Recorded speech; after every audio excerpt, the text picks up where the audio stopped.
ગાંધીનગરના અડાલજમાં આવેલી માણેકબા વિનય વિહાર સંસ્થાએ થિંક ગ્લોબલ એક્ટ લોકલના આ મંત્રને સાર્થક કરી અને પથદર્શક કામગીરી કરી છે। વિશ્વમાં ઉર્જા કટોકટી વચ્ચે સંસ્થાએ બાયોગેસ પ્લાન્ટ દ્વારા દરરોજ 500થી વધુ લોકોની રસોઈ બનાવી વૈકલ્પિક ઉર્જાનો ઉત્તમ માર્ગ અપનાવ્યો। ત્યારે ગુજરાતમાં છેલ્લા 5 વર્ષમાં માણેકબા વિનય વિહાર જેવી અનેક સંસ્થાઓમાં 193 જેટલા બાયોગેસ પ્લાન્ટ કાર્યરત થયા અને આ તરફ આ પ્લાન્ટ્સ દ્વારા દૈનિક 13,955 ઘન મીટર સ્વચ્છ ઉર્જા ઉત્પન્ન કરવામાં આવે છે।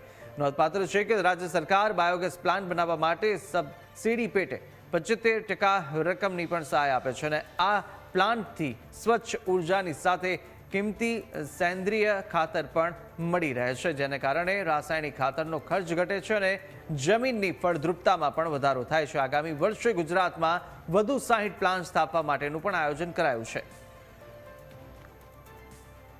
સંસ્થાને પહેલો ફાયદો તો આર્થિક ફાયદો થયો છે કે ગેસના બાટલાનું ઉપયોગ ઘટ્યો છે, એટલે સંસ્થાને આર્થિક રીતે એક ફાયદો થયો છે। ઉપરાંત અમે ખેતીવાડીમાં અમારી જમીન સુધારણા માટે સ્ટડીનો બહુ સારો ઉપયોગ થયો છે।